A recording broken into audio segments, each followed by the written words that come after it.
Academic এবং career দুইটা কিন্তু আসলে totally different life, different sector. আরেকটা প্রেশার থাকে, দ্রুত করো, এত এত সময় তো ওয়েট করলে হবে না, তোমাকে ইনকাম করতে হবে। You have to support your family. যে কোনো ইন্টারভিউ ফেস করতে যাওয়ার আগে আপনার প্রথম কাজ হচ্ছে জব ডেসক্রিপশনটা বারবার অ্যানালাইসিস করা, কারণ আপনাকে যে কোশ্চেনগুলো করা হবে সেই কোশ্চেনগুলো কিন্তু জব ডেসক্রিপশন থেকেই বের করে করে আপনাকে করবে।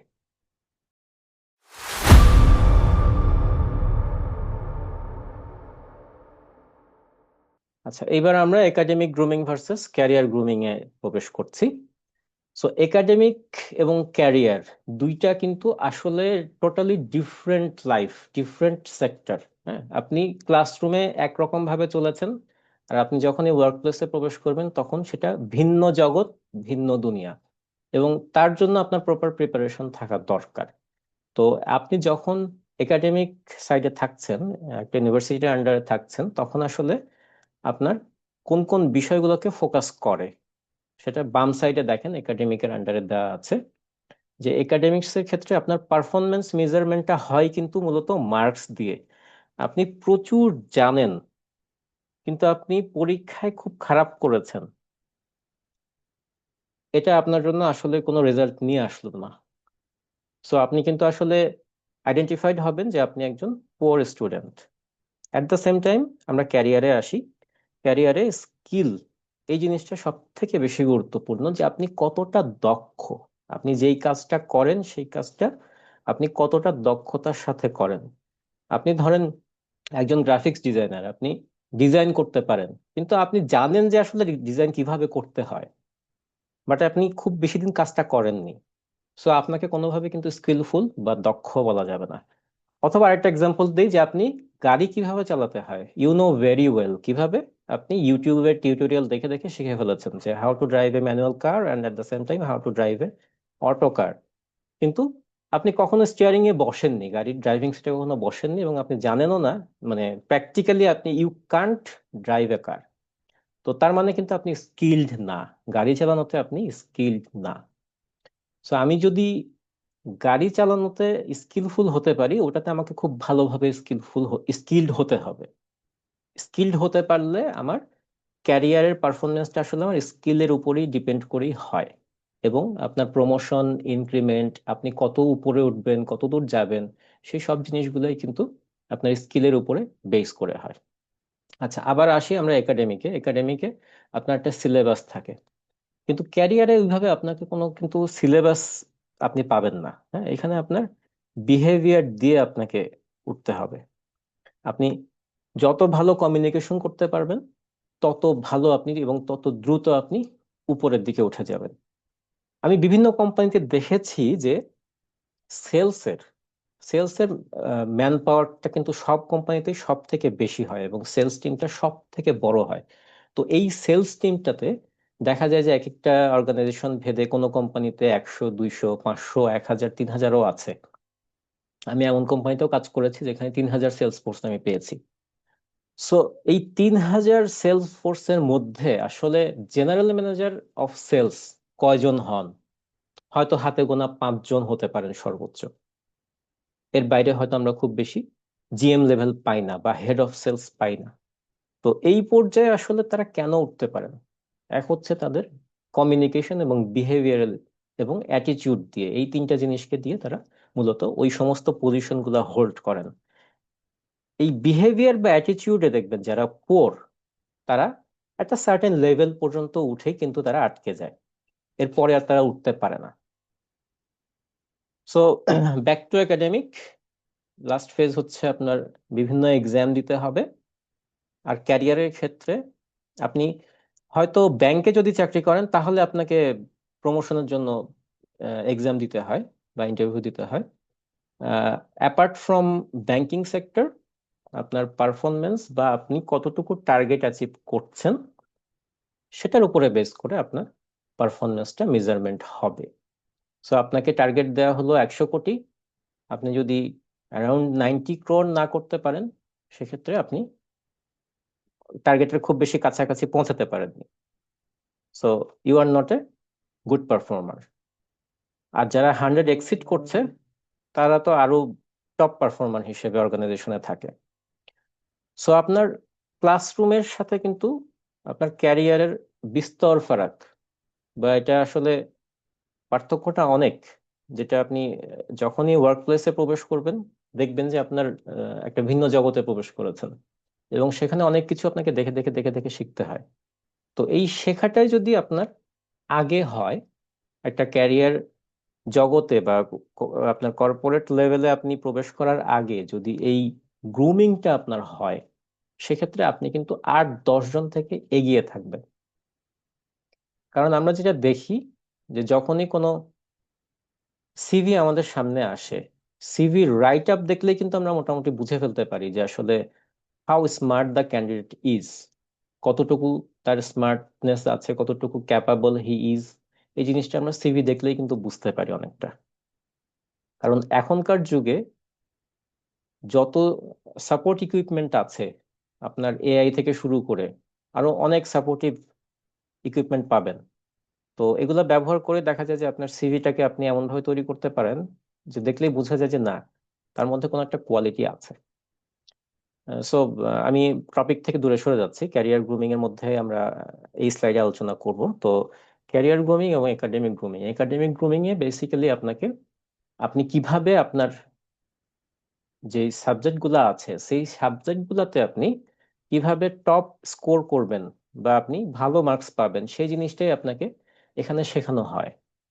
অ্যাট দ্য সেম টাইম আপনি যখন আপনার গ্রাজুয়েশন শেষ করছেন, আপনি কিভাবে আপনার ক্যারিয়ার প্ল্যানটা করবেন, আপনার ক্যারিয়ার অবজেক্টিভটা আসলে কি হওয়া উচিত, আপনি কোথায় পৌঁছাতে চান এবং কোন জায়গায় কাজ করতে আপনার ভালো লাগে, সেখানে আপনি কিভাবে অ্যাপ্লাই করবেন, আপনার বিডি জবস প্রোফাইলটা কিরকম হওয়া উচিত, আপনার লিঙ্কডইন প্রোফাইলটা কিরকম হওয়া উচিত, আপনি যখন ইন্টারভিউতে কোনো জায়গায় ইন্টারভিউ কল পেলেন, সেখানে ইন্টারভিউ অ্যাটেন্ড করার আগে আপনার আসলে কি ধরনের প্রিপারেশন নেওয়া উচিত,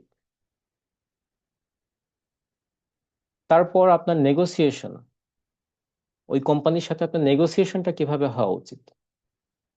আপনার ধরে নিচ্ছি চাকরি হয়ে গেল, চাকরি হওয়ার পরে আপনি এখন কর্পোরেট ওয়ার্ল্ডে প্রবেশ করবেন। সো এই কর্পোরেট ওয়ার্ল্ডে প্রবেশ করার প্রথম দিনটাতে আপনাকে মানে কোন বিহেভিয়ার গুলো করতে পারবেন, কোন বিহেভিয়ার গুলো করতে পারবেন না। তারপরে ওয়ার্ক প্লেসে অনেক ধরনের পলিটিক্স থেকে শুরু করে নেগেটিভ অ্যাটিটিউড, বিহেভিয়ার, অনেক কিছু আপনাকে ফেস করতে হবে। সেগুলো আপনি কিভাবে হ্যান্ডেল করবেন, বসকে কিভাবে হ্যান্ডেল করবেন, সব থেকে বড় চ্যালেঞ্জিং বিষয় হয়ে দাঁড়ায় একটা চাকরিতে জয়েন করার পরে। আমার ম্যানেজার বা আমার বসকে আমি কিভাবে হ্যান্ডেল করব, সব থেকে চ্যালেঞ্জিং বিষয়। তারপরে ওয়ার্ক প্লেসে আপনি কিভাবে আরো নিজেকে কনফিডেন্ট, আপনার কনফিডেন্স লেভেলটা বাড়াবেন, দেন আপনি কোন কোন জায়গায় ফোকাস দিবেন এবং কোন কোন স্কিল গুলোতে আপনি এমফাসাইজ করবেন। আপনার ইনক্রিমেন্ট প্রমোশনের সময় যখন হবে, তখন আপনার সাথের কলিগ কোনো কাজ না করে আপনার থেকেও কয়েক গুণ বেশি ইনক্রিমেন্ট এবং আপনার উপরের পজিশনে প্রমোশন পেয়ে চলে গেল, আপনি আগের জায়গায় রইলেন এবং খুব অল্প পরিমাণ ইনক্রিমেন্ট পেলেন। তো আমরা প্রোঅ্যাক্টিভ না হয় রিঅ্যাক্টিভ, আমাদের মানে রিঅ্যাক্টিভ না, সরি, আমাদের রিঅ্যাক্টিভ না হয় প্রোঅ্যাক্টিভ হওয়া উচিত। যে আমারই কলিগ আমার সাথেই কোনো কাজ না করে কিন্তু আমি কাজ করলাম, আর সে কোনো কাজ না করেই উপরে উঠে গেল। তো এই সিচুয়েশনটা আমরা হতে দিব না। যদি আমাদের প্রপার ক্যারিয়ার গ্রুমিং থাকে, সেক্ষেত্রে আমি একদম শুরু থেকে আমি একটা প্রপার গাইডলাইন নিয়ে কাজ করব এবং প্রপার একটা প্ল্যানিং নিয়ে কাজ করব যে আমি আসলে কোথায় পৌঁছাতে চাই এবং সেইখানে পৌঁছানোর জন্য আমার আসলে কি কি করা উচিত, কোন কোন জায়গায় প্রিপেয়ার্ড হওয়া উচিত। আমার একাডেমিতে যেরকম আমার পরীক্ষার জন্য আমাকে বিভিন্নভাবে প্রিপেয়ার করছে, বাট আপনি যখনই গ্রাজুয়েশন শেষ করছেন তখন কিন্তু আপনার ক্যারিয়ারের জন্য আপনাকে ওইভাবে প্রিপেয়ার করছে না কেউ। সো আমরা সামনে আগাই। ক্যারিয়ার গ্রুমিং রিয়েলি আসলে কি মিন করে, সেটা হচ্ছে আমরা এখানে এইচআর এর একটা কম্পিটেন্সি বেসড ফ্রেমওয়ার্ক দিয়েছি, যেখানে আপনি দেখতে পাচ্ছেন যে নলেজ, স্কিল, অ্যাটিটিউড অথবা বিহেভিয়ার মিলাই আপনার পারফরমেন্স। সো এখানে professional conduct, communication maturity, ownership and accountability and work place etiquette, এই 4টা পার্ট এখানে ইম্পর্টেন্ট।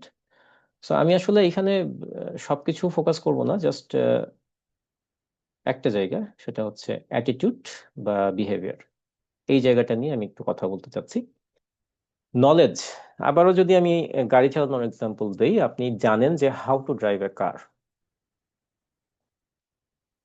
Plus skill. আপনি স্টিয়ারিং হুইলে বসেছেন এবং আপনি অনেক গাড়ি চালিয়েছেন, আপনি প্রায় 1000 কিলোমিটারের বেশি গাড়ি ড্রাইভ করেছেন, এবং আপনি এখন খুব ইফিসিয়েন্টলি কার ড্রাইভ করতে পারেন। আপনার ফুয়েল কনজাম্পশন ঠিক আছে, আপনি কোনো কলিশন করেন না, আপনি ট্রাফিক রুলস মেনে চলেন। তখন আপনাকে বলা হবে যে you are very skillful. So আপনার নলেজ আছে, আপনার স্কিলও আছে, আপনি দক্ষ, যেই কাজটা করেন সেই কাজটায় আপনি খুব দক্ষ। বাট আপনার অ্যাটিটিউড নাই, আপনার অ্যাটিটিউডটা নেগেটিভ। কি বোঝাতে চাচ্ছি? ধরেন আমার গাড়ির জন্য আমি একজন ড্রাইভার রেখেছি। তো ড্রাইভারও তো রিক্রুটমেন্ট প্রসেস ফেস করে তাকে আসতে হয়েছে। আমি কয়েকজনের সিভি দেখেছি, তারপরে তাদের সাথে কথা বলেছি, একটা নেগোসিয়েশন হয়েছে, তাদেরকে নিয়ে আমি টেস্ট ড্রাইভে গিয়েছি। তারপর আমি দেখলাম যে না, এই তিনজনের মধ্যে একজন খুব ভালো ড্রাইভিং পারে, তাকেই নেওয়া যায়। তার সাথে আমার নেগোসিয়েশনটা হলো, আমার বাজেটের সাথে তার ম্যাচ করলো। তো আমি তাকে বললাম যে আপনি জয়েন করেন, উনি জয়েন করলেন। 1 সপ্তাহ মোটামুটি প্রতিদিনই আসলো। তো এরপরে দেখা গেল যে একদিন নাই। এখন এমন হতে পারে যে আমার খুব ইম্পর্টেন্ট একটা ভিজিট অথবা ইম্পর্টেন্ট একটা মিটিং আছে, আমি বেরোবো, তখন দেখলাম যে হঠাৎ আমার ড্রাইভার নাই। সো আমার ড্রাইভারের নলেজ খুব ভালো, সে অনেক স্কিল্ড, বাট সমস্যাটা হচ্ছে তার অ্যাটিটিউডে। তার এই দুইটা থাকার পরেও লাস্টে এই অ্যাটিটিউড বা বিহেভিয়ারে গিয়ে আমরা একটা স্ট্রাগল করছি, যে সে রেগুলার চাকরিতেই আসছে না, ডিউটিতেই রেগুলার আসছে না, অথবা আসলেও ঠিক মতো মনোযোগ দিয়ে গাড়ি চালাচ্ছে না। তো প্রত্যেকটা এমপ্লয়ির ক্ষেত্রেই এইচআর এই জায়গাটাতে ফোকাস করে যে আসলে সে নলেজেবল কিনা, স্কিলড কিনা, অ্যাট দ্য সেম টাইম তার অ্যাটিটিউড কিরকম, সে কাজের প্রতি কতটা সিনসিয়ার, তার মধ্যে লিডারশিপ কোয়ালিটি কতটা আছে। তো এই অ্যাটিটিউডটা আমাদের এমপ্লয় টু এমপ্লয় অনেক ডিফারেন্স তৈরি করে দেয়, এবং অ্যাটিটিউড দিয়ে দেখা যাচ্ছে যে একজন উপরে উঠে যাচ্ছে, আবার একজন নেগেটিভ অ্যাটিটিউডের কারণে নিচে পড়ে থাকছে। So all together it's performance. যে কোনো একটা এমপ্লয়ি যখনই কোনো অর্গানাইজেশনে ইন্ট্রোডিউস হচ্ছে, তারপর থেকে তার এই তিনটা জিনিস নিয়েই কিন্তু একটা এমপ্লয়ি লাইফ সাইকেল কমপ্লিট করতে এই তিনটা জিনিসই তার আসলে শেষ পর্যন্ত কাজ করে। একজন এমপ্লয়ি যদি এক্সিকিউটিভ দিয়ে শুরু করে, তার জিএম বা হেড অফ ডিপার্টমেন্ট হয়ে যদি সে রিটায়ার করে বা অর্গানাইজেশন লিভ করে, এই টোটাল লাইফ সাইকেলে নলেজ, স্কিল, অ্যাটিটিউড, এই তিনটা মিলিয়েই কিন্তু তাকে চলতে হয়, এবং সবসময় এই তিনটাকেই জাজ করা হয় বা ইভ্যালুয়েট করা হয় যে আসলে কতটুকু, কোন জায়গাতে বা কোন প্যারামিটারে তার কতটুকু প্রফিসিয়েন্সি আছে। এই পর্যন্ত কারো কোনো কোশ্চেন আছে?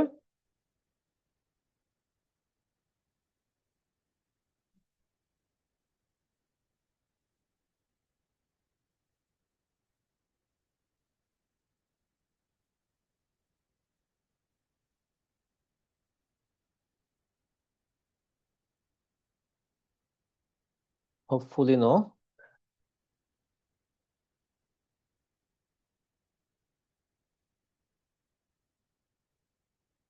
ওকে, গট ইট।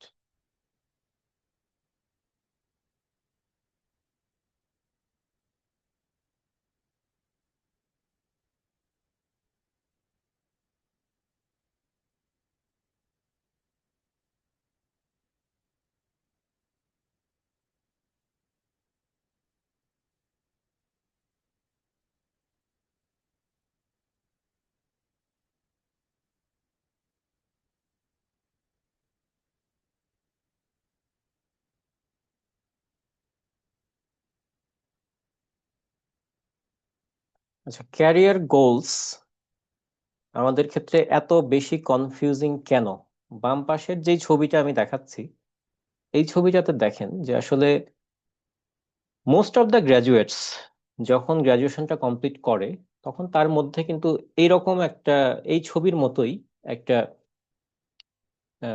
পাজেল কাজ করে, যে আসলে এতগুলা অপশন, সঠিক স্টেপ নিচ্ছি তো, আবার মাথার উপরে একটা চাপ, অলওয়েজ একটা প্রেশার, যে ঠিক মতো আগাতে পারছি কিনা। আবার আরেকটা প্রেশার থাকে, দ্রুত করো, এত এত সময় তো ওয়েট করলে হবে না, তোমাকে ইনকাম করতে হবে, you have to support your family. So এই জিনিসগুলার একটা প্রেশার তৈরি হয়। অ্যাট দ্য সেম টাইম একটা ল্যাক অফ কনফিডেন্স লেভেল, যেটা হচ্ছে যে একদমই আমাদের কনফিডেন্স লেভেলটা অনেক তখন কমে যায়। তো এই জিনিসগুলাই এখানে বলা আছে, যে আপনার অনেক বেশি অপশন, ভুল করার ভয়, পারফেক্ট সিদ্ধান্তের চাপ, আত্মবিশ্বাসের ঘাটতি, এই চারটা জিনিসের কারণে আপনারা এই প্রবলেমগুলো ফেস করেন।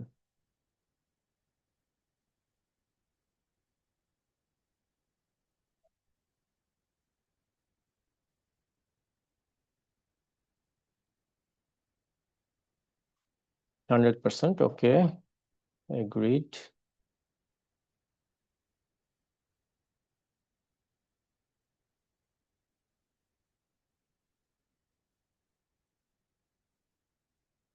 ওকে, এখন আমরা আসবো হচ্ছে ক্যারিয়ার গোল সেটিং এর ফ্রেমওয়ার্কটা আসলে কিরকম হওয়া উচিত।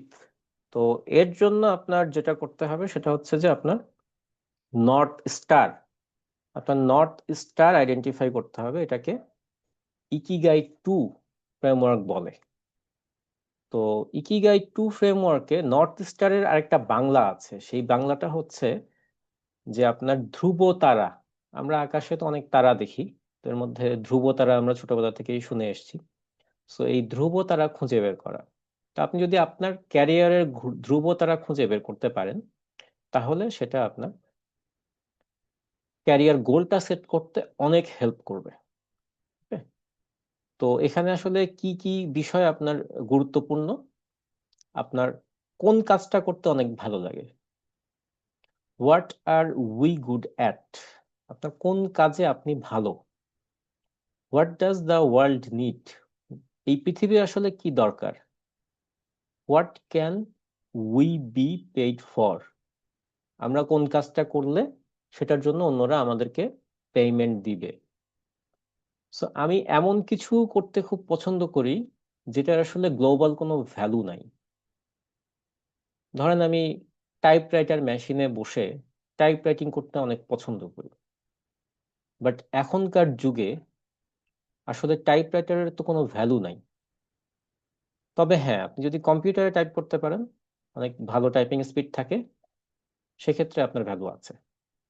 সো এইভাবে আমাদের আসলে যেই কাজটা করতে আমরা পছন্দ করি সেটার গ্লোবাল ভ্যালু আছে কিনা, পৃথিবীর সেই জিনিসটার আদৌ প্রয়োজন আছে কিনা, সেই জিনিসটাকে আগে আইডেন্টিফাই করতে হবে।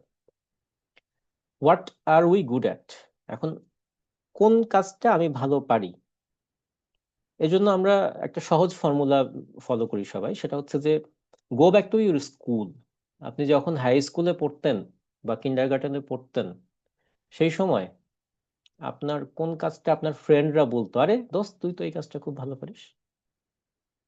আমাদেরকে ওই জিনিসটা খেয়াল করতে হবে, যে আসলে ওই সময় আমাদের ফ্রেন্ডরা বলতো যে এই কাজটা তুই ভালো পারিস, ওই জিনিসটাতে আমাদেরকে ফোকাস টানতে হবে। যে কেউ হয়তো ডিজাইন করতে খুব ভালো পারে, কেউ হয়তো প্রোগ্রামিং খুব ভালো পারে, কেউ হয়তো শেখাতে খুব ভালো পারে, টিচিং খুব ভালো পারে, কেউ হয়তো গবেষণা করতে খুব ভালো পারে। সো আপনার ছোটবেলার স্কুলের ফ্রেন্ডদের সেই স্টেটমেন্ট থেকে আপনি সহজে বের করতে পারেন যে আপনি আসলে কোন কাজটা অনেক ভালো পারেন। কেউ হয়তো খেলতে ভালো পারতে পারে, কেউ হয়তো গান গাইতে খুব ভালো পারতে পারে। সো সেটাকে আপনার কনভার্ট করতে হবে, তার জন্য আমাকে কেউ পে করবে কি না। এখন কেউ পে করবে কিনা সেটা আপনার জানতে হলে বুঝতে হবে যে সেখানে আপনার পৃথিবীর ওই জিনিসটার দরকার আদৌ আছে কিনা। পৃথিবীর দরকার, এবং এট the same time some one will pay for it, এই দুইটা ইকুয়েশন যদি মিলে, শুধুমাত্র তাহলে আপনি সেই কাজটাকে সিলেক্ট করতে পারেন যে হ্যাঁ আমি এই ক্যারিয়ার অবজেক্টিভ বা এই গোলটা নিয়ে আমি আমার ক্যারিয়ারটা সেট করতে চাই। নেক্সট স্লাইডে আগাচ্ছি, কারণ নেক্সট স্লাইডে আর একটু ডিটেলস এক্সপ্লেন করা আছে। এটা হচ্ছে দ্য হেজহগ আমাদের কনসেপ্ট, জিম কলিন্সের লেখা একটা বইতে, গুড টু গ্রেট, এই চ্যাপ্টারে তিনি এই কথাটা বলেছিলেন যে what you are deeply passionate about. গভীরভাবে চিন্তা করেন যে আসলে কোন কাজে আপনি গভীরভাবে প্যাশনেট। তো এটা আপনি কিভাবে আইডেন্টিফাই করবেন? ভেরি ইজি, যে এটি কেবল আপনার কাজ নয়, বরং এমন কিছু যা আপনার ভেতর থেকে আসে। কোন কাজটা করতে গেলে আপনি সময় ভুলে যাচ্ছেন, কোন কাজটা আপনাকে মানসিকভাবে তৃপ্তি দিচ্ছে, আপনার ভিতরের সেই পাওয়ারটা আইডেন্টিফাই করা যে আপনি কোন কাজটার ক্ষেত্রে এই কয়েকটা, যে কয়টা অপশনের কথা বললাম, এই কয়টা অপশন ফুলফিল করছে। দেন আপনি কোন কাজটা দিয়ে মানে পুরো পৃথিবীতে আপনি বেস্ট হতে পারেন। হতে পারে আপনি একজন বেস্ট ইউআই ইউএক্স ডিজাইনার হতে পারেন। তো যেই কাজটা আপনি করছেন সেটাতে ওয়ার্ল্ডে আপনিই বেস্ট, এই টার্গেট নিয়ে যদি আগান, সেক্ষেত্রে দেখবেন যে আপনি এতটা উপরে চলে যেতে পারবেন যে সেটা আপনার কল্পনাতেও হয়তো সময় ছিল না। এবং এরকম পর্যায়ে যদি পৌঁছানো যায়, তখন কিন্তু আপনাকে টাকার পিছনে ছুটতে হবে না, টাকা আপনার পিছনে ছুটবে। Number 3, what drives your economic engine. So আপনার অর্থনৈতিক ইঞ্জিন যেটা, সেটাকেও কিন্তু অ্যাট দ্য সেম টাইম সচল রাখতে হবে। আপনি যেই কাজে অনেক ভালো পারেন বা যেই কাজ খুব করতে খুব আনন্দ লাগে আপনার কাছে, সেই কাজে আসলে কোনো টাকা আর্ন হয় না। যদি এরকম হয়, তাহলে how you will support your family? এবং একটা সময় আপনার যখন ফ্যামিলি আরো বড় হবে, তখন আপনি কিভাবে সেই ফ্যামিলিকে সাপোর্ট দিবেন? তো সেজন্য যখনই আপনার ক্যারিয়ার গোল নিয়ে আপনি চিন্তা করবেন, তখন বাস্তববাদী চিন্তা করতে হবে, এখানে ইমোশনাল চিন্তা করা যাবে না। সো কোন কাজটা আপনাকে অর্থনৈতিকভাবে সচ্ছল রাখবে, বাজারে কোন ধরনের কাজের চাহিদা আছে, সেই জিনিসটা আপনাকে আইডেন্টিফাই করতে হবে প্রপারলি। যখন আপনি একটি কাজ খুঁজে পাবেন যেটা আপনি ভালোবাসেন, যাতে আপনিই সেরা এবং যা থেকে আপনার উপার্জন হবে, এই তিনটা এরিয়া যখন মিলবে একসাথে, তখন আপনি সেটাকে আপনার ক্যারিয়ার গোল হিসেবে নেবেন।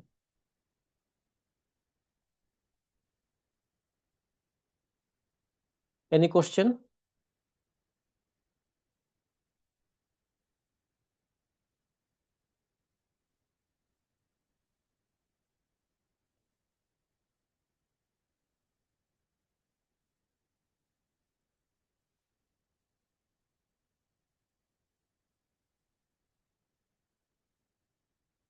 ওকে, মুভিং ফরওয়ার্ড। অলরেডি তিনটা পয়েন্ট আলোচনা হয়েছে, সো আমি নেক্সট স্লাইডে যাচ্ছি।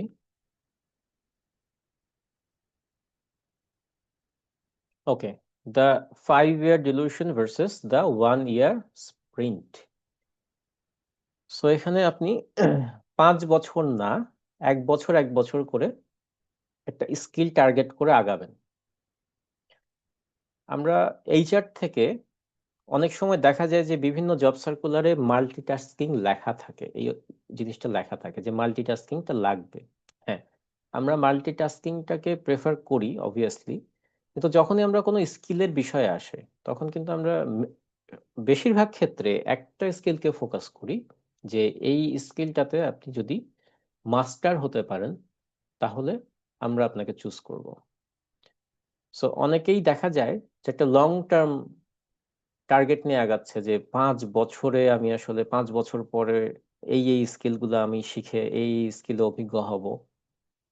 তো এরকম যদি করেন, তাহলে এখনকার জমানায় কিন্তু এটা একটা ভুল ডিসিশন। কেন ভুল ডিসিশন? দ্যাটস বিকজ যে আপনার এখনকার এআই দুনিয়াটা খুব র্যাপিডলি চেঞ্জ হচ্ছে। এবং এত দ্রুত চেঞ্জ হচ্ছে যে আপনি এর সাথে পেস রাখাটা খুব ডিফিকাল্ট হয়ে যাচ্ছে। আমরা কখনো এআই আসবে এটা আমরা হয়তো আগে থেকে গেস করেছি, বাট এআই, একটা এআই আরেকটা এআই এর চাকরি খেয়ে দিচ্ছে, এটা এভাবে বলে আর কি, যে মানে মার্কেট ডিমান্ড কমে যায় আর কি। তো একটা এআই আরেকটা এআই এর চাকরি খেয়ে দিচ্ছে, এরকমও যে হতে পারে এই জিনিসটা কিন্তু আমরা অনেকেই গেস করতে পারিনি। সো যখন চ্যাট জিপিটির পরবর্তীতে ডিপসিক এসে ওটাকে রিপ্লেস করা শুরু করলো, তখন কিন্তু অনেকেই বেশ অবাক হয়েছে যে আসলে চ্যাট জিপিটি যে এত দ্রুত রিপ্লেসেবল হবে এটা কেউ চিন্তাই করতে পারেনি। তো এই জন্য আপনার পরবর্তী 1 বছরকে টার্গেট নিয়ে একটা বা দুইটা, এখানে 3 নম্বর পোস্টে লেখা আছে, বক্সে লেখা আছে, দেখেন যে পরবর্তী দুইটি, সরি, পরবর্তী দুইটি ক্রিটিক্যাল স্কিল আয়ত্ত করতে পারেন, মানে আপনি সর্বোচ্চ দুইটি। আর বেশি ভালো হয় যে আপনি যে কোনো একটা স্কিলকে টার্গেট করেন, যে আমি এই একটা কাজে দক্ষ হব। আপনি সে ফর এক্সাম্পল, যদি আমি বলি যে আপনি কস্টিং পারেন না, তো একটা প্রোডাক্টের কস্টিং কিভাবে করতে হয় সেই জিনিসটা আমি 1 বছরে শিখবো। সো আপনি ওই জিনিসটাতে বারবার বারবার প্র্যাকটিস করতে থাকেন, শিখতে থাকেন, বিভিন্ন ম্যাটেরিয়াল ইউজ করেন, আপনি ইউটিউবের হেল্প নেন। YouTube is our second teacher. আমাদের ইউনিভার্সিটি টিচারের পরে আমরা সেকেন্ড টিচার হিসেবে কিন্তু এখন ইউটিউবকে কাউন্ট করি। সো ইউটিউবকে আপনি সেকেন্ড টিচার হিসেবে নেন। বিভিন্ন এআই আছে, সব থেকে মোস্টলি কমনলি ইউজড হচ্ছে চ্যাট জিপিটি। চ্যাট জিপিটিকে আপনি বলেন, তাকে ট্রেন করেন যে আমি আগামী 1 বছরে মেশিন লার্নিং কি জিনিস এই জিনিসটা শিখতে চাই, কিন্তু আমি খুব প্রতিদিন খুব বেশি কিছু শিখবো না, জাস্ট 10 মিনিট শিখবো। সো চ্যাট জিপিটিকে বলেন যে তুমি আমাকে প্রতিদিন 10 মিনিটের একটা কন্টেন্ট শিখাই দিতে পারবা। দেখবেন সে খুবই খুশি হবে এবং খুশি হয়ে অ্যাপ্রিসিয়েট করবে আপনার ইনিশিয়েটিভটা। তারপর বলবে যে হ্যাঁ, আমি তোমাকে 10 মিনিট, প্রতিদিন 10 মিনিটের একটা কন্টেন্ট তৈরি করে দিচ্ছি, এই লার্নিংটা তুমি একটু প্র্যাকটিস করলে তুমি 1 বছরে মাস্টার হয়ে যেতে পারবা। সো আপনার কারো কাছে যেতে হচ্ছে না, কোনো টাকাও খরচ করতে হচ্ছে না, you are having totally free opportunity. আপনি এভাবেই বিভিন্ন টুলস ইউজ করে আপনি 1 বছরের মধ্যে 1 থেকে 2টা স্কিলে অনেক বেশি মাস্টার হতে পারেন, যেটার জন্য আপনার একটা মার্কেট ভ্যালু থাকবে। এখানে আরেকটা জিনিস বলা আছে যে 1 বছরের স্প্রিন্ট এবং ওকেআর পদ্ধতি, গুগল বা ইন্টেল এই দুইটা অর্গানাইজেশন ওকেআর পদ্ধতি ইউজ করে। এটা আসলে অনেক ভ্যাস্ট আলোচনা, এটা অনেক ব্রড আলোচনা, এটা আমি এখানে করতে পারছি না। এটা সংক্ষেপে বলে রাখি যে অবজেক্টিভ কি রেজাল্ট, এই জিনিসটাকে সংক্ষেপে বলা হয় ওকেআর। হ্যাঁ, মানে এখানে একটা নির্দিষ্ট অবজেক্টিভ সেট করে একটা কোম্পানি কিছু রেজাল্টকে আইডেন্টিফাই করে দেয় যে এই টার্গেট অনুযায়ী আমরা আগাতে চাই। তো এটাকে ওকেআর বলা হয়। এটার আরো অনেক বিস্তর আলোচনা আছে। তো পরবর্তীতে কোনো ট্রেনিং এর সুযোগ হলে আমরা সেটা নিয়ে আলোচনা করব।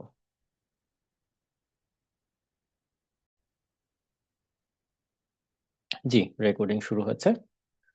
সো আমরা আমাদের নেক্সট পার্টে চলে এসেছি। এটা হচ্ছে আনএমপ্লয়মেন্ট ফেজ। আনএমপ্লয়মেন্ট ফেজ এটা আসলে দুই ভাবে হতে পারে। এক হতে পারে যে আপনি যখন একদম ফ্রেশার, আপনি গ্রাজুয়েশন শেষ করে জব মার্কেটে কেবল প্রবেশ করেছেন, এটা একটা আনএমপ্লয়মেন্ট ফেজ।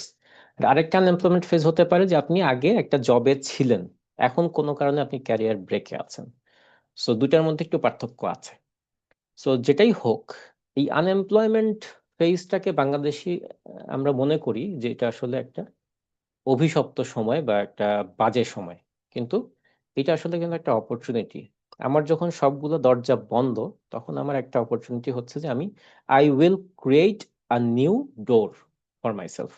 তো এটা কিভাবে আমি নতুন দরজা আমি আমার নিজের জন্য তৈরি করব, সেটা হচ্ছে যে আপনি একটা শিডিউল করে নেন। আপনার প্রতিদিনের লাইফ স্টাইলের মধ্যে আপনি একটা রুটিন করে নেন যে আপনি 9টা থেকে 11টা পর্যন্ত আপনি স্কিল অ্যাকুইজিশন করবেন। আপনি যে কোনো একটা স্কিলকে টার্গেট করেন, যে আমি ডেটা অ্যানালিসিস শিখবো, অথবা মেশিন লার্নিং শিখবো, অথবা আমি ইউআই ইউএক্স ডিজাইন শিখবো, অথবা আমি এআই শিখবো। যে কোনো একটা, যেটা আপনার ভালো লাগে। এবং আগের স্লাইডগুলোতে যেটা বলেছিলাম যে ইকোনমিক ভ্যালু থাকতে হবে, ইমোশনাল ডিসিশন নেওয়া যাবে না। সো 9টা থেকে 11টা আপনি সকালের এই সময়টা স্কিল অ্যাকুইজিশনের ক্ষেত্রে আপনি খুব গভীর মনোযোগ দিয়ে কাজ শিখতে পারেন। 2 নম্বর হচ্ছে 11টা থেকে 1টা পর্যন্ত, এই সময়টার মধ্যে আপনি নেটওয়ার্কিং এবং আউটরিচ, আপনি প্রথমে একটা লিঙ্কডইন অ্যাকাউন্ট খুলবেন। লিঙ্কডইন অ্যাকাউন্ট খুলে বিভিন্ন কোম্পানিতে কে কোথায় আছে, কে কোন পজিশনে আছে, তাদেরকে আপনি রিকোয়েস্ট পাঠাবেন এবং তাদের সাথে পরিচিত হওয়ার চেষ্টা করবেন। তারপরে আপনার প্রুফ অফ ওয়ার্ক তৈরি করতে হবে। আপনি যে স্কিলগুলো শিখবেন সেই স্কিলগুলোকে প্রজেক্টে রূপান্তর করতে হবে, মানে প্র্যাকটিক্যাল রূপ দিতে হবে। আপনি স্কিল শিখলেন, আপনার ভিতরেই রেখে দিলেন, তাহলে আপনার কোনো ভ্যালু এডিশন হলো না। আপনার ভ্যালু এডিশনের জন্য আপনাকে প্রজেক্টে নিয়ে আসতে হবে, জিনিসটাকে একটা বাস্তব রূপ নিয়ে আসতে হবে। সো বাম দিকে দেখেন লেখা আছে আপনাকে চেঞ্জ হইতে হবে। আপনি জব সিকার থেকে সলিউশন প্রোভাইডার হইতে হবে। আপনি যদি সারা জীবন শুধু চাকরি খুঁজতে থাকেন, চাকরি খুঁজতে থাকেন, তাহলে আপনার উন্নতি হবে না। আপনাকে সলিউশন নিয়ে আসতে হবে যে আমি আসলে এই সমস্যাটা এভাবে সলভ করতে পারি। কোম্পানি বিজনেসের ক্ষেত্রে এই জায়গায় আটকায় যাচ্ছে, আমি এই সলিউশনটা নিয়ে আসতে পারি। সো এইভাবে সলিউশন ওরিয়েন্টেড আপনাকে কাজ করতে হবে। ওকে, সো কিভাবে আপনি,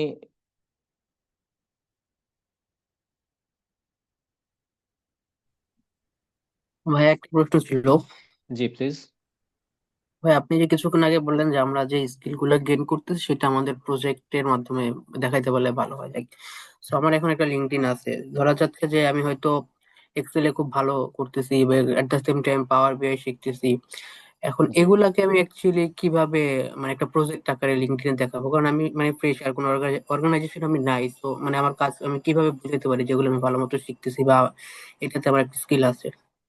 ওকে, thank you for the question. এবং আমি খুবই খুশি হলাম যে আপনি এক্সেল শিখছেন, plus at the same time power BI. বাংলাদেশে খুব কম মানুষ এখন পর্যন্ত পাওয়ার বিআই শিখছে বা শিখেছে। সো আপনি অলরেডি কিন্তু অনেকজন থেকে এগিয়ে আছেন, অনেক ক্যান্ডিডেট থেকে অলরেডি এগিয়ে আছেন।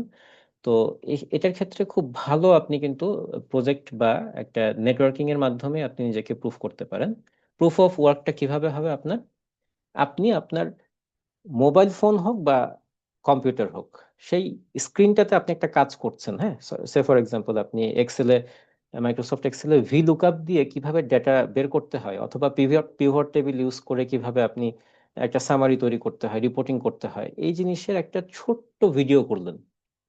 30 সেকেন্ড 45 সেকেন্ডের একটা ভিডিও বা সর্বোচ্চ 1 মিনিটের একটা ভিডিও করবেন। ভিডিও করে সেটা একটা সুন্দর ক্যাপশন দিবেন, এবং এই ক্যাপশনটা আপনি লিখবেন না, আপনি এআই কে বলে দিবেন, চ্যাট জিপিটি কে বলে দিবেন যে আমি লিঙ্কডইনে পোস্ট করব, আমার এই কাজটা আমি শিখেছি, তো এটার জন্য আমি একটা ভিডিও বানিয়েছি, তো এটার একটা ক্যাপশন তৈরি করে দাও। সো চ্যাট জিপিটি আপনাকে তৈরি করে দিবে। তখন আপনি একটা সিরিজ আকারে এটাকে দিবেন যে এক্সেল টিপস, নাম দিবেন এক্সেল টিপস, হ্যাশট্যাগ দিবেন এক্সেল টিপস, দিয়ে আপনি প্রথমে একটা যে কোনো একটা ছোট ফর্মুলা দিবেন যে আজকে আমি এই জিনিসটা শিখলাম। সো এই জিনিসটা শিখে আমি আসলে এই রেজাল্ট পাচ্ছি, মানে আমি আগে এই অবস্থায় ছিলাম, এখন শেখার পরে আমি এই অবস্থায় এসেছি। ধরেন ভিলুকআপ এর কথা যদি বলি, আপনি কি ভিলুকআপ ইউজ করতে পারেন? উম, খুব বেশি প্রফেশনাল না, বাট আমি এটা তো মানে লার্নিং স্টেজে আছি এখনো। ওকে, সো ভিলুকআপ যদি বলি, যে ভিলুকআপে আপনি যে কোনো একটা ডেটা, মানে কিওয়ার্ডের এগেনস্টে আপনি আরেকটা ফাইল থেকে কোনো ধরনের ডেটাকে ওখানে ইম্পোর্ট করে নিয়ে আসবেন। হ্যাঁ, হয়তো অনেক লার্জ ডেটা সেট, সেই ডেটা সেট থেকে আপনি একজনের ইনফরমেশন বের করে নিয়ে আসবেন ভিলুকআপ এর একটা ফর্মুলা দিয়ে। সো আপনি যদি ভিলুকআপ ইউজ না করে এই কাজটা করতেন, তাহলে আপনার হয়তো 1 সপ্তাহ লাগতো কাজটা করতে, বা 1 দিন লাগতো। সেটা আপনি মাত্র 1 মিনিটে করে ফেলেছেন। সো এটা হচ্ছে আপনার এফিসিয়েন্সি। সো এই জিনিসটাকে হাইলাইট করে আপনি এভাবে সিরিজ আকারে আজকে একটা দিলেন, তারপরের দিন একটা দিলেন, এইভাবে আপনি বিভিন্ন সিরিজ আকারে দিবেন, এবং দেখবেন যে আস্তে আস্তে আপনি যদি কনসিস্টেন্সি ধরে রাখতে পারেন, তাহলে একটা সময় গিয়ে আপনি অনেকের চোখে পড়ে যাবেন যে না, ইনি আসলে অনেক কিছু জানেন। সো আমি কি অ্যান্সার করতে পেরেছি? থ্যাংক ইউ সো মাচ ভাই, খুব মানে খুবই ভালো লাগছে আপনার অ্যান্সারটা আমার কাছে। ওকে, ইউ আর ওয়েলকাম। সো এখন আনএমপ্লয়মেন্ট ফেজে একটা স্মার্ট বলা যায় আইডিয়া, সেটা হচ্ছে ইমেল স্ট্র্যাটেজি। তো বাংলাদেশের ক্ষেত্রে আসলে কতটুকু খুব বেশি যে ইমেলের স্ট্র্যাটেজিটা কাজ করবে সেই গ্যারান্টি আমি আপনাকে দিচ্ছি না, বাট এতটুকু বলতে পারি যে আসলে প্রফেশনালসরা যেহেতু ইমেল ইউজ করেন, সো আপনি যে কারো ক্ষেত্রে একটা মানে ইন্ট্রোডাকশনের ক্ষেত্রে প্রথমে email 1, the hook and value, January 29, 2026। So এই ডেটে আপনি ধরেন একজনকে পরিচিত হওয়ার জন্য ইন্ট্রোডাকশন একটা মেইল দিলেন যে আমি, মাই নেম ইজ এটা, আমি এই কাজে ভালো, আমি গ্রাজুয়েশন করেছি এখান থেকে, সো আমি আপনার সাথে পরিচিত হতে চাই। আমি যদি আমি এই কাজটা ভালো পারি, সো আমি যদি আপনার ওখানে কোনো স্কোপ যদি থাকে সেক্ষেত্রে আপনি আমাকে কাজে লাগাতে পারেন। সো এটাকে আপনি দুইটা ভাগ করে দিবেন। প্রথম ইমেলে আপনি হয়তো 29 তারিখে দিলেন যে আমি আপনার জাস্ট ইন্ট্রোডাকশন, ওখানে আপনি কোনো কন্ট্রিবিউশনের কথা লিখলেন না। দ্বিতীয় ইমেল আপনি 1 সপ্তাহ পরে হয়তো পাঠালেন, সেখানে আপনি লিখতে পারেন যে আমি আসলে এই কাজগুলো খুব ভালো পারি, তো এটা যদি আপনার কোনো কাজে লাগে তো আমাকে কাজে লাগাতে পারেন। তো মিন হয়েল আপনি জানুয়ারির 29 তারিখে যখন মেল দিচ্ছেন তখন হয়তো মাঝখানে উনি একটা মেল রিপ্লাইও দিতে পারেন আপনার, আপনার ভাগ্য ভালো হলে। তো এটা আসলে বাংলাদেশের ক্ষেত্রে একটু ডিফিকাল্ট, তারপর আমি এখানে লিখেছি কারণ হচ্ছে যে এটা করতে পারলে খুব ভালো। কারণ আপনি একজন প্রফেশনালের ইমেল অ্যাড্রেস বের করাটাও একটা চ্যালেঞ্জিং ব্যাপার। সো এটা আপনারা যারা, যদি সম্ভব হয় সেক্ষেত্রে আপনারা এটা কাজে লাগাতে পারেন।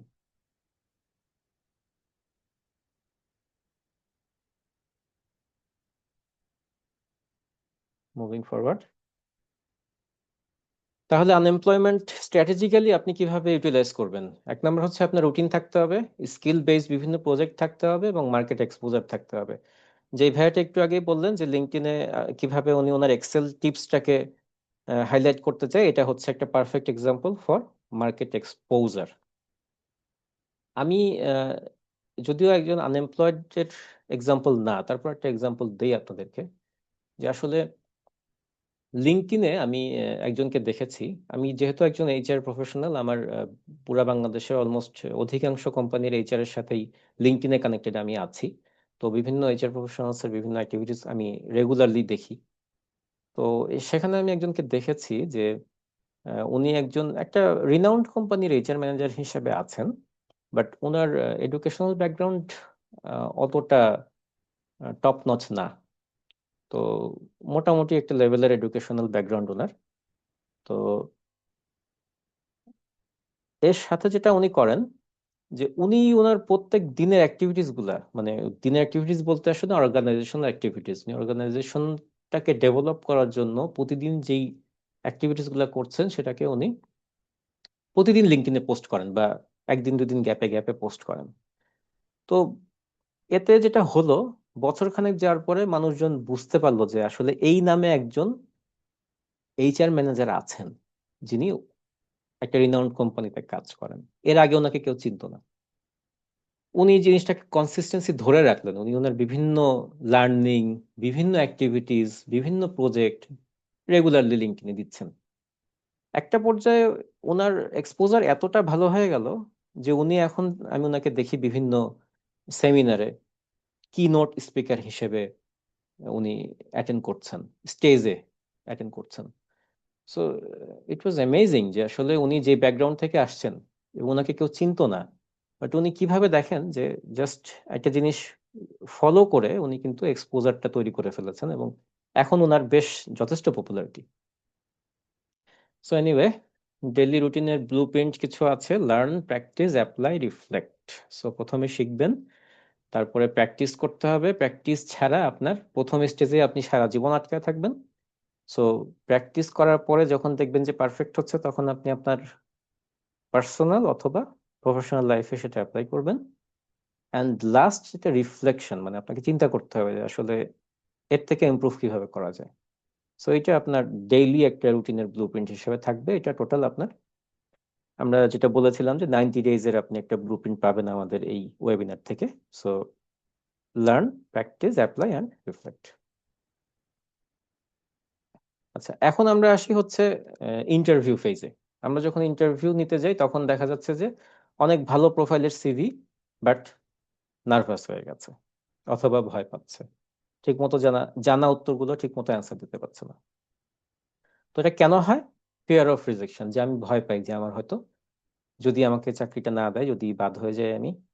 ইংলিশ অ্যাংজাইটি, আমরা জন্মগতভাবে আমরা আসলে ইংলিশ ল্যাঙ্গুয়েজটাতে ওইভাবে আমাদের ফ্লুয়েন্সি আসে না, কারণ আমরা রেগুলারলি বাংলায় কথা বলি, যার কারণে আমাদের হয়তো ওইভাবে ফ্লুয়েন্সিটা আসে না।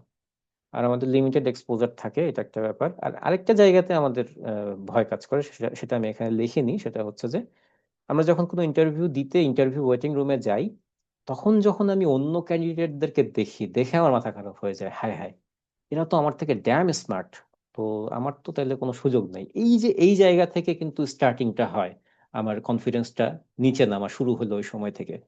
এবং দেখা যাচ্ছে যে একজন দুজন যখন ইন্টারভিউ দিয়ে বেরোচ্ছে আমার আগে, তারা এমন চওড়া হাসি দিয়ে বেরোচ্ছে যে খুব ভালো ইন্টারভিউ হয়েছে। তো তখন আরো নার্ভাসনেস কাজ করে যে এরা যদি এত ভালো ইন্টারভিউ দিয়ে বের হয়, এদের তুলনায় তো আমি আসলে কিছুই না। তো আমি কি আসলে পাশ করবো ইন্টারভিউটা?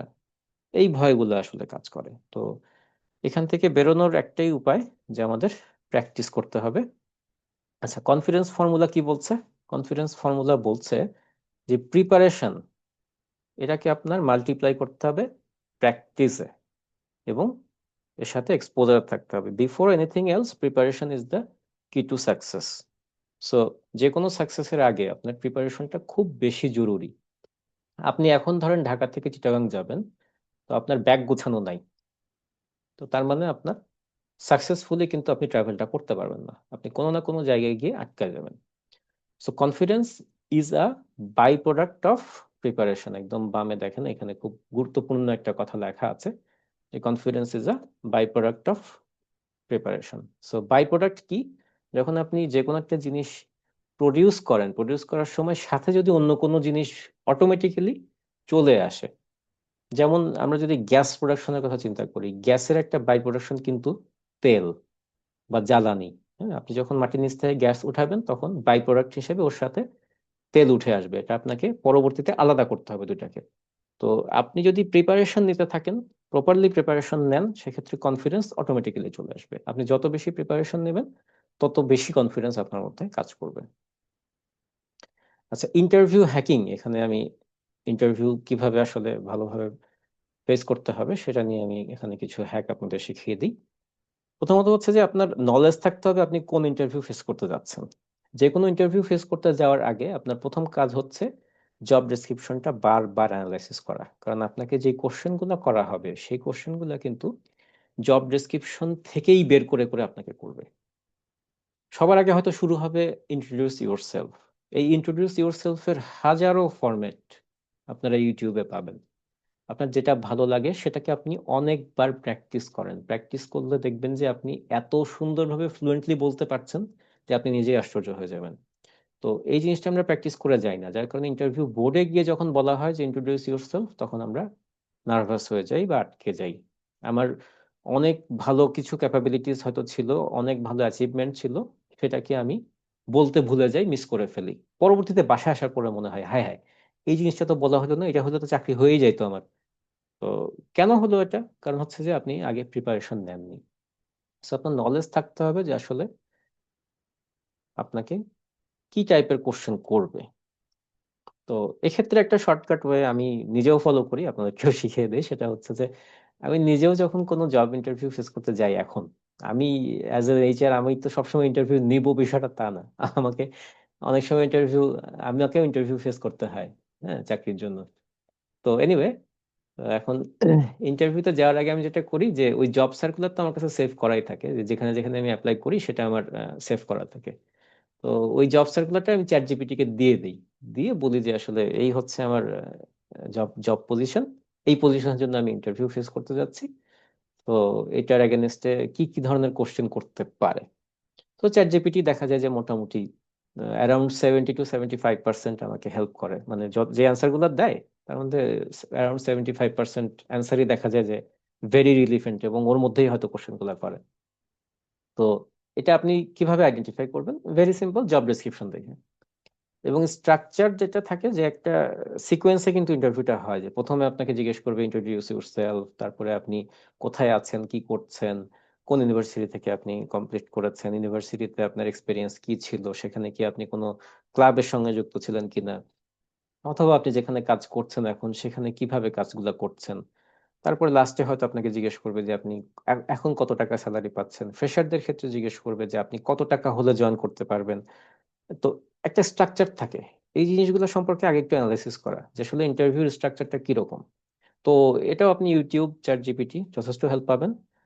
কাম delivery, this is very important. আপনি অনেক কিছু প্রিপারেশন নিয়ে গেলেন, কিন্তু নিয়ে গিয়ে আপনি ওখানে অনেক বেশি প্রয়োজনের তুলনায় কথা বলা শুরু করলেন, অনেক বেশি আপনি হ্যান্ড মুভমেন্ট, বডি মুভমেন্ট করা শুরু করলেন, সো এটা আসলে আপনার আউটপুটটাকে কিন্তু খুব ভালোভাবে রিপ্রেজেন্ট করবে না। সো আপনি কামনেসের সাথে, স্থিরতার সাথে, কনফিডেন্সের সাথে আপনি অ্যান্সার গুলো করবেন, তাহলে আপনার ইন্টারভিউটা দেখবেন যে খুব ভালো হবে। ইন্টারভিউ ফেস করার একটা চমৎকার টেকনিক হচ্ছে স্টার মেথড, STAR। তো STAR এর সাথে আমি একটা জিনিস অ্যাড করব, সেটা হচ্ছে এল প্লাস হচ্ছে STAR প্লাস এল। এল দিয়ে কি বোঝায় আমি আসছি, আগে স্টারটাকে এক্সপ্লেন করে নিই। স্টারের এস হচ্ছে সিচুয়েশন, মানে যে কোনো একটা সিচুয়েশন আপনার ইউনিভার্সিটিতে হতে পারে, বিভিন্ন প্রজেক্টের ক্ষেত্রে হতে পারে, অথবা আপনি এখন যেখানে জবে আছেন তার ক্ষেত্রে হতে পারে। সিচুয়েশন, টাস্ক, অ্যাকশন আর রেজাল্ট। তো ওই সিচুয়েশনে আপনি আসলে কি টাস্ক নিয়েছিলেন, কি টাস্ক নিয়ে কাজ করেছেন সেটা, তারপরে আপনার অ্যাকশনটা কি ছিল, কি কি অ্যাকশন নেওয়া হয়েছিল তার জন্য, এবং লাস্টলি যেটা সেটা হচ্ছে যে আপনার রেজাল্টটা কি হয়েছে। সো রেজাল্টের সাথে আমি যেটা একটু আগে বললাম যে এর সাথে আমি এল কে অ্যাড করবো, মানে হচ্ছে লার্নিং। সো ইন্টারভিউতে যে কোনো একটা কোশ্চেনকে আপনি যদি এই ফরম্যাটে সাজাতে পারেন, হুম, তখন আপনি বেটার আউটপুট পাবেন। এটা কিরকম হলো, যে ধরুন আপনাকে ইন্টারভিউ বোর্ডে বলছে যে আপনার কাজের কোনো একটা বড় চ্যালেঞ্জের কথা বলেন। আপনি এটাকে দুইভাবে নিতে পারেন। এক হচ্ছে আপনি এমপ্লয়েড আছেন এক জায়গায়, আপনি যে কাজগুলো করছেন সেটার ক্ষেত্রে একটা চ্যালেঞ্জের কথা আপনাকে জিজ্ঞেস করলো, অথবা আপনি কেবল ইউনিভার্সিটি পার করেছেন, আপনাকে জিজ্ঞেস করলো যে আপনি ইউনিভার্সিটিতে যে যখন টিম ওয়ার্ক করতেন, মানে গ্রুপে কাজ করতেন, প্রজেক্ট দিতে হয়, বিভিন্ন প্রজেক্ট বা রিপোর্ট জমা দিতে হয়, সেই রিপোর্ট বা প্রজেক্টের ক্ষেত্রে একটা চ্যালেঞ্জ ফেস করেছিলেন, সেই চ্যালেঞ্জটার কথা বলেন কিভাবে ফেস করেছেন। তখন যেটা করতেন, আপনি মানে সিচুয়েশনটাকে আগে তুলে ধরবেন, যে আসলে ঘটনাটা কি ছিল, কোথায় ঘটেছে, কিভাবে ঘটেছে সেটা বলবেন। তারপরে এটা টাস্ক কি, মানে আপনার দায়িত্ব কি ছিল, ওই মুহূর্তে আপনার কোন সমস্যার সমাধান করাটা সব থেকে বেশি জরুরি ছিল, সেটাই হচ্ছে টাস্ক। তারপরে আপনি তার ক্ষেত্রে অ্যাকশন কি নিয়েছেন, কি কাজটা আপনি ওই সময় করেছেন, বা আপনারা সবাই মিলে কোন কাজটা করেছেন, সেই অ্যাকশনটা নেওয়ার কারণে আপনার রেজাল্ট তখন কি আসছে, যে আপনারা কি চ্যালেঞ্জ থেকে বেরোতে পেরেছিলেন কিনা, বা আপনার কতটুকু লাভ হয়েছে, বা আগের অবস্থা থেকে আপনারা কতটুকু সলিউশনে আসতে পেরেছেন। এবং লাস্টলি এর বাইরে যেটা আমি বলছি যে এল মানে হচ্ছে লার্নিং, এই পুরা ঘটনাটা থেকে আপনি আসলে কি শিখলেন, সেই জিনিসটা যদি আপনি আলাদাভাবে বলেন, সবাই STAR এ এসেই থেমে যায়, অধিকাংশই এল পর্যন্ত যায় না। সো আপনি যদি এলটাকেও ইউজ করেন, যে এই চারটা ফেজ ইউজ করার পরে আমি যখন টোটাল লার্নিংটা আমার কি হলো সেটাকে যদি এক্সপ্রেস করেন, তাহলে ইন্টারভিউয়ার আপনাকে খুবই ভালো চোখে দেখবে, যে অ্যাকচুয়ালি যে কোনো সিচুয়েশন বেসড অর্গানাইজেশনাল প্রবলেমের ক্ষেত্রে আপনি লার্নিংটাকেও ফোকাস করেন, যে আপনি আসলে এখান থেকে কি শিখলেন, এবং ওই শেখাটা আপনি পরবর্তীতে কিন্তু রিপিট করবেন না, বা যদি নেগেটিভ হয় রিপিট করবেন না। এটাই হচ্ছে star method of interviewing. So star method নিয়ে কারো কোনো কোশ্চেন কি আছে?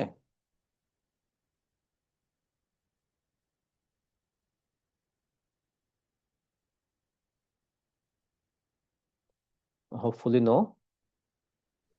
সো একটা প্রো টিপস হচ্ছে, ইন্টারভিউতে যাওয়ার আগে অন্তত 3টা এরকম গল্প তৈরি করে রাখুন, যেখানে স্টার প্লাস এল ফরম্যাটে সাজানো।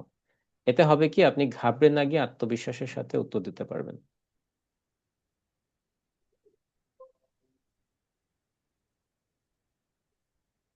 ওকে, নো কোশ্চেন। আমাদের last part, AI and future employment. So এখন খুবই শোনা যায় কথাটা, যে AI এর যুগ চলে আসছে, দ্যাট মিন্স এখন চাকরির বাজারে ধস নামবে, আমাদের চাকরি থাকবে না, চাকরি তৈরি হবে না, যাদের চাকরি আছে তারাও ছাঁটাই হয়ে যাবে, সো আনএমপ্লয়মেন্ট আরো বেড়ে যাবে। এরকম একটা রিউমার আমাদের সমাজেও আছে এখন। তো এটা আসলে কতটুকু যুক্তিযুক্ত আমরা একটু দেখার চেষ্টা করি। তার আগে আমরা দেখি যে AI কোন স্কিলগুলোকে রিপ্লেস করতে পারবে না। জাজমেন্ট, যেগুলোকে আপনার জাজ করতে হয়, বা ইভ্যালুয়েট করতে হয় যে আসলে সিচুয়েশন বেসড এই জিনিসটার ডিসিশন এরকম হবে। এই জাজমেন্টাল যে জিনিসগুলো আছে, এরকম সিচুয়েশন আমাদের দেশে অজস্র। সো জাজমেন্টাল বিষয়গুলা আপনি সবসময় এআই দিয়ে ডিসিশন মেক করতে পারবেন না। এথিক্স, নৈতিকতা, নৈতিকতা জিনিসটা অনেকটাই ভালো মন্দ সিচুয়েশনের উপর ডিপেন্ড করে। সো এটা AI cannot replace ethics. Strategic thinking, strategy আপনাকে কন্টিনিউয়াসলি চেঞ্জ করতে হবে। সেটা বিজনেসের ক্ষেত্রে বলেন, আপনার ক্যারিয়ারের ক্ষেত্রে বলেন, সবকিছুতেই স্ট্র্যাটেজি কন্টিনিউয়াসলি আপনাকে চেঞ্জ করতে হয়। সো এই স্ট্র্যাটেজিক থিঙ্কিং গুলার জন্য আপনাকে অনেকগুলা প্যারামিটারকে বিভিন্ন জায়গা থেকে নিয়ে এসে অ্যাকুমুলেট করে আপনাকে strategic thinking a decision making করতে হয়। সো এই জিনিসটা এখনো পর্যন্ত এআই দ্বারা রিপ্লেসেবল না। আর এমপ্যাথি, একটা মানুষ আরেকটা মানুষের পজিশনের জায়গা থেকে তাকে ফিল করা, এই জিনিসটা এআই এর পক্ষে রিপ্লেস করা সম্ভব না। সো আগেই ঘাবড়ানোর প্রয়োজন নেই। তো আমরা যখন কম্পিউটারের যুগ শুরু হয়েছিল ব্যাক ইন 90s, তো ওই সময় দেখা গেছে যে আমাদের দেশেও কিন্তু একটা রিউমার কাজ করেছিল অনেক, যে কম্পিউটার চলে আসছে, এখন সব চাকরি চলে যাবে, সবাই ছাঁটাই হয়ে যাবে, কোনো লোকজনের আর কোনো দরকারই হবে না। বাট অ্যাকচুয়ালি ব্যাপারটা কি হয়েছে?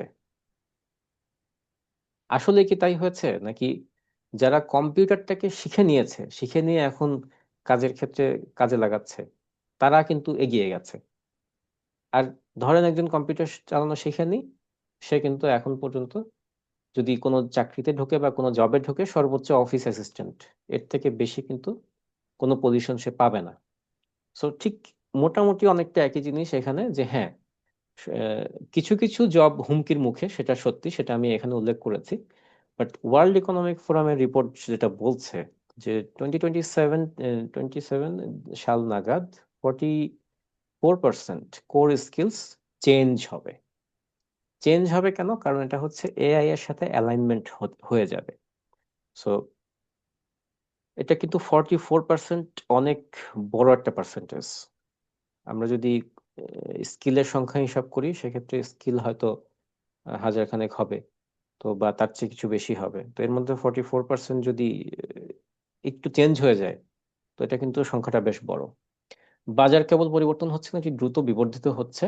আপনি যদি আজ নতুন কিছু না শিখেন, তবে আগামী 5 বছরে আপনার বর্তমান দক্ষতার অর্ধেকই মূল্যহীন হয়ে পড়বে। এখন এক এআই কে আরেক এআই রিপ্লেস করে দিচ্ছে। সো আপনি যদি এক জায়গাতেই থাকেন, কিছু নতুন না শিখেন, নতুন কোনো স্কিল না শিখেন, সেক্ষেত্রে আগামী 5 বছর পরে আপনি সার্ভাইভ করতে পারবেন না। সো দ্য রিস্কিলিং রিভলিউশনটা কি? রিপোর্ট অনুযায়ী আগামী কয়েক বছরে কর্মসংস্থানের চিত্রটা হবে এমন: দক্ষতার স্থায়িত্ব, যেটা বর্তমান কর্মীদের অন্তত 40% কর্মীকে তাদের মূল দক্ষতা পুনরায় ঝালিয়ে নিতে হবে। মানে হচ্ছে রিস্কিলিং করতে হবে। আপনি আগে যেটা করতেন, সেই কাজটা হয়তো অবসোলেট হয়ে যাবে বা আর থাকবে না। সো আপনাকে নতুন কিছু শিখতে হবে। সবচেয়ে দ্রুত বর্ধনশীল কাজ যেটা, সেটা হচ্ছে এআই এবং machine learning specialist, sustainability specialist এবং বিজনেস ইন্টেলিজেন্স অ্যানালিস্ট। এই জাতীয় কাজগুলো খুব দ্রুত মার্কেট পাওয়া শুরু করেছে অলরেডি। আর হুমকির মুখে থাকবে কোনগুলা? Data entry, administrative secretary, cashier. আমাদের দেশে এখনো ব্যাংকে ক্যাশে টাকা জমা নেওয়া হয়, কারণ হচ্ছে অনেক মানে আমাদের লার্জ পপুলেশন সেট কিন্তু এখনো পর্যন্ত ওইভাবে এটিএম মেশিন বা সিআরএম যেটাকে বলা হয়, ক্যাশ রিসিভিং মেশিন, এই মেশিনের সাথে এখনো হ্যাবিচুয়েটেড না, যার কারণে এখনো পর্যন্ত ক্যাশিয়ার জবগুলো আমাদের দেশের ব্যাংকগুলোতে এখনো আছে। আর ডেটা এন্ট্রি ক্লার্ক, এই ডেটা এন্ট্রি কাজটা সম্পূর্ণই দেখা যাচ্ছে যে এআই করে দিচ্ছে। বেসিক ডিজাইনের কাজ এআই করে দিচ্ছে। তারপরে আপনার ওয়েব ডেভেলপমেন্টের অনেক কাজ, প্রোগ্রামিং এর অনেক কাজ এআই করে দিচ্ছে। সো জুনিয়র লেভেলের কাজগুলা কিন্তু আস্তে আস্তে অবসোলেট হয়ে যাচ্ছে এআই এর কারণে। সো আপনি যদি কোনো একটা স্কিলে অনেক ভালো স্কিলড হতে না পারেন, সেক্ষেত্রে কিন্তু ওই কাজটাই যদি এআই কয়েক সেকেন্ডে করে দিতে পারে, আপনি যেখানে 1 সপ্তাহ ধরে করবেন, এআই কয়েক সেকেন্ডে করে দিতে পারে। সো আপনার কাজ যদি এই রকম হয়, সেক্ষেত্রে আপনি আপনার নিজেকে জিজ্ঞেস করেন, যদি এরকম হয়, সেক্ষেত্রে আপনার কাজটা হুমকির মুখে। সো আপনাকে নতুন স্কিল শিখতে হবে, আদারওয়াইজ আপনি সার্ভাইভ করতে পারবেন না।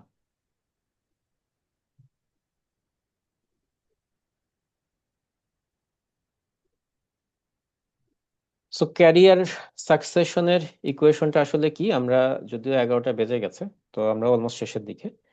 এখানে direction plus discipline plus skill. সবার আগে যেটা আমি বলেছি যে ক্যারিয়ার গ্রুমিং বা আপনার ডিরেকশনটা দরকার, তারপরে ডিসিপ্লিন ওয়েতে সেটাকে নিয়ে কাজ করতে হবে, এবং এর সাথে আপনার স্কিলটা মাস্ট থাকতেই হবে। এখন মাল্টিপ্লাইড বাই টাইম, আপনি যত বেশি বার সেটাকে প্র্যাকটিস করবেন বা আপনার প্রফেশনাল লাইফে বা পার্সোনাল লাইফে সেটাকে আপনি অ্যাপ্লাই করবেন, যত বেশি বার তত আপনি সাকসেস হবেন, তত উপরে উঠতে পারবেন। So the bottom line is, don't rush to get a job, prepare to build a career. যাতে জবই আপনার পিছনে দৌড়াতে পারে, আপনাকে কষ্ট করে জবের পিছনে দৌড়াতে না হয়। অলরাইট, সো আমাদের থিওরিটিক্যাল ডিসকাশন মোটামুটি এতটুকুনি ছিল। এবার আমাদের কোম্পানি সম্পর্কে একটু আইডিয়া দিব খুব ছোট্ট করে। আমাদের কোম্পানির নেম হচ্ছে দ্য রাইট ফিট। আমরা একটা এইচআর কনসালটেন্সি বা ক্যারিয়ার গ্রুমিং কনসালটেন্ট হিসেবে আমরা আত্মপ্রকাশ করেছি। তো এখানে আমরা আসলে কাদেরকে হেল্প করছি? যারা ফ্রেশার এবং যারা আনএমপ্লয়েড, তাদেরকে আমরা মূলত হেল্প করছি। তো হেল্প করার জন্য আমাদের 3 ধরনের প্যাকেজ আছে।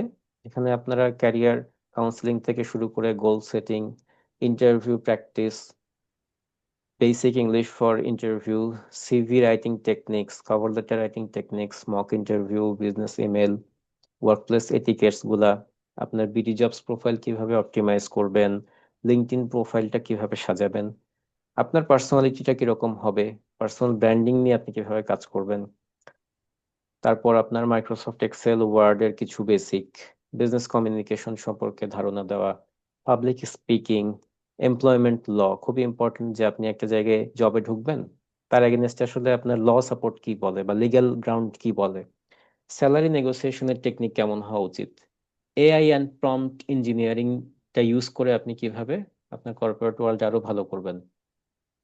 এবং আমাদের 1-to-1 মেন্টরশিপ থাকবে আপনার সাথে, 3 to 6 months সাপোর্ট তো থাকবে। সো এটা আসলে ডিফারেন্ট প্যাকেজ অনুযায়ী এটা ভ্যারি করবে, যেটা টিক চিহ্ন দেওয়া আছে আপনি সেই প্যাকেজ নিলে হয়তো সেই প্যাকেজের আন্ডারে যেগুলো পড়ছে আপনি সবগুলো অ্যাভেল করতে পারবেন। এবং আমরা কিন্তু আপনাকে কোনো কিছু তৈরি করে দেব না। মোস্ট ইম্পর্টেন্ট জিনিস হচ্ছে এটা, যে মার্কেটে আপনি অনেক সিভি রাইটিং কোম্পানি পাবেন, আপনি আপনার ইনফরমেশন দিয়ে দিবেন, তারা আপনাকে সিভি তৈরি করে দিবে, কভার লেটার তৈরি করে দিবে। We are not doing anything like this. আমরা আপনাকে স্কিল তৈরি করব, আপনাকে আমরা আপনাকে গ্রুমিং করে আপনাকে সেলফ সাফিসিয়েন্ট করে দেব, যে আপনি নিজেই আপনার সবকিছুকে ড্রাইভ করতে পারবেন। আমরা সমস্ত এই এখানে যেই 19টা 19টা পয়েন্ট যেটা আছে, যে সার্ভিসেস গুলো আছে, 19টা সার্ভিসেস যেটা আছে, এই 19টা সার্ভিসেসে আমরা আপনাকে শিখিয়ে দেব যে কিভাবে আপনি সার্ভাইভ করবেন। আপনারটা আপনি নিজেই বানাবেন, আমরা আপনারটা কোনো কিছু বানিয়ে দিব না, আমরা আপনাকে সবকিছু শিখিয়ে দিব, যে কিভাবে কোনটা করতে হয়, টেকনিক গুলো জানিয়ে দিব, বিভিন্ন হ্যাকস শিখিয়ে দিব, বিভিন্ন ওয়ে শিখিয়ে দেব, ডিরেকশন দিয়ে দেব যে আপনাকে এইভাবে এইভাবে করতে হবে। এবং সেটা সবার ক্ষেত্রে গদ বাঁধা একই মেডিসিন নাপা খাইয়ে দেওয়ার মতো বিষয়টা না। যার ক্ষেত্রে যেই সমস্যা, আপনি একজন ফ্রেশার, আপনি কোনো ইন্টার্নশিপ পর্যন্ত ব্যবস্থা করতে পারছেন না, কেন পারছেন না, আসলে কোন জায়গায় সমস্যাটা, সেটা আমরা আইডেন্টিফাই করার চেষ্টা করব, করে আপনাকে আপনার পথটা দেখিয়ে দেব যে আপনার আসলে কিভাবে আগানো উচিত। একজন ফ্রেশার ইন্টার্নশিপ কমপ্লিট করেছে, বাট অনেক দিন ধরে অনেক জায়গায় অ্যাপ্লাই করছে কিন্তু কোথাও ডাক পাচ্ছে না, আমরা তাকে নিয়ে কাজ করব যে আসলে তার সমস্যাটা কোন জায়গায়, এবং তার যেই যেই জায়গায় কাজ করা দরকার, ডেভেলপ করা দরকার, আমরা তাকে সেই জায়গায় ডেভেলপ করার ওয়েটা শিখিয়ে দেব, ডেভেলপ করে দেব। তো এতে কি হবে, আপনি প্রত্যেকটা জিনিস আপনি নিজে নিজেরটা মাস্টার হয়ে যাবেন। মাস্টার হয়ে গেলে আপনি মার্কেটে যে 27 লাখ আনএমপ্লয়েড আছে, সেই 27 লাখের মধ্যে হলে কিন্তু একটু হলেও কিন্তু আপনি এগিয়ে যাবেন। সো এখানে ডিফারেন্ট সেশন প্ল্যান দেওয়া আছে নিচে, যে আপনি আসলে কোন প্যাকেজের জন্য কত ঘন্টা আমাদের কাছে থেকে পাবেন। অ্যাটলিস্ট এর থেকে আমরা বেশি দেওয়ার চেষ্টা করব, এটা হচ্ছে মিনিমাম আওয়ার্স। তো মোটামুটি এই হচ্ছে আমাদের প্যাকেজেস। আমাদের প্যাকেজ শুরু হচ্ছে 2,000 থেকে, 3,000 আছে এবং 5,000 আছে। সো আপনারা যারা আজকে এখানে পার্টিসিপেন্ট করছেন, আপনারা কেউ যদি আমাদের কোনো প্যাকেজ, গ্রুমিং প্যাকেজ অ্যাভেল করেন, সেক্ষেত্রে আপনাদের জন্য 75% ডিসকাউন্ট থাকছে।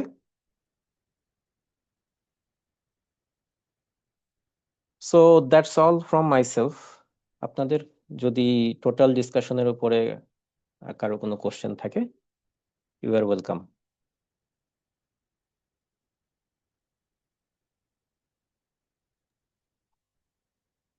Thank you so much, the right fit. আমি তৌফিক বলছি। জি। আমি নিজেও একজন HR professional and ODN learning practitioner basically. যারা পার্টিসিপেট করছেন, আই থিঙ্ক সবারই একটা ভালো একটা ইনসাইটস এসেছে। হোপফুল, আই এম থিঙ্কিং যে এখানে most of the participants are fresher. তো নাসিব ভাই আমাদের যে ইনসাইটস গুলো দিয়েছে, হোপফুলি আমরা সবাই এটা গ্র্যাব করতে পারবো, আমরা আশা করি। পাশাপাশি এই জায়গাতে আমরা ইমপ্রুভমেন্ট আনতে পারবো। ফার্স্ট অফ অল, আমি শুধু এই জায়গাতে অ্যাড করতে চাই, যেটা অলরেডি নাসিব ভাই কিছু অলরেডি বলেছেন অলরেডি।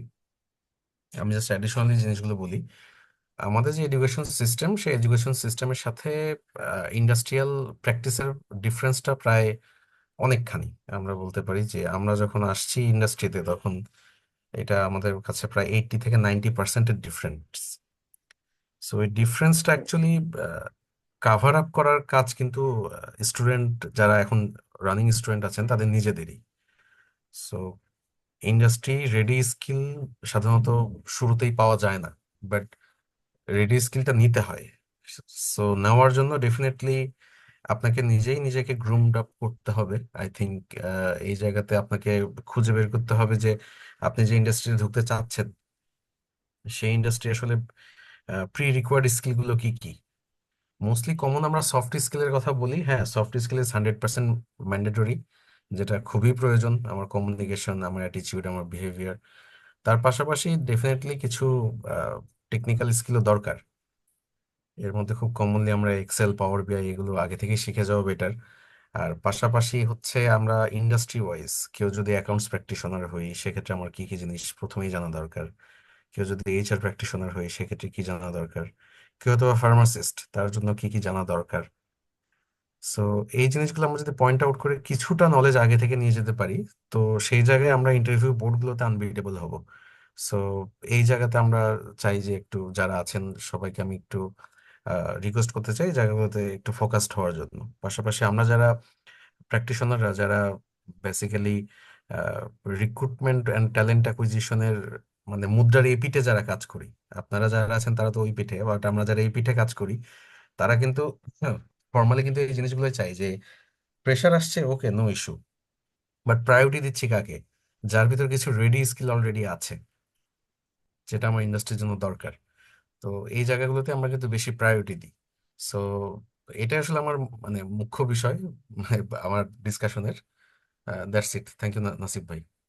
থ্যাংক ইউ মিস্টার তৌফিক, আপনার চমৎকার ইনসাইটের জন্য, এবং বেশ কিছু ভ্যালিউ এডিং পয়েন্ট আপনি এখানে অ্যাড করেছেন, যে আসলে যারা জব সিকার তাদের আসলে কোন দিকে বেশি ফোকাসটা করা উচিত। So thanks again. আর কারো কোনো কোশ্চেন থাকলে please.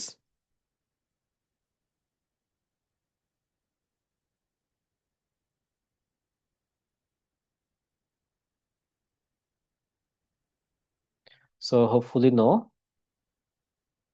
So we are wrapping up. আমরা থ্যাঙ্কস টু অল যারা এতক্ষণ আপনাদের মূল্যবান সময় ইনভেস্ট করেছেন। সো আপনাদের আজকের এই সেশনটা কেমন লাগলো, এটা আমাদের রাইট ফিট পেজে আপনারা একটা ছোট্ট রিভিউ যদি একটু কষ্ট করে দেন, তো খুব উপকার হয়। এবং আমি অবভিয়াসলি আপনাদেরকে রিকোয়েস্ট করব যে একদম অ্যাকচুয়াল সিনারিওটা আপনারা তুলে নিয়ে আসবেন।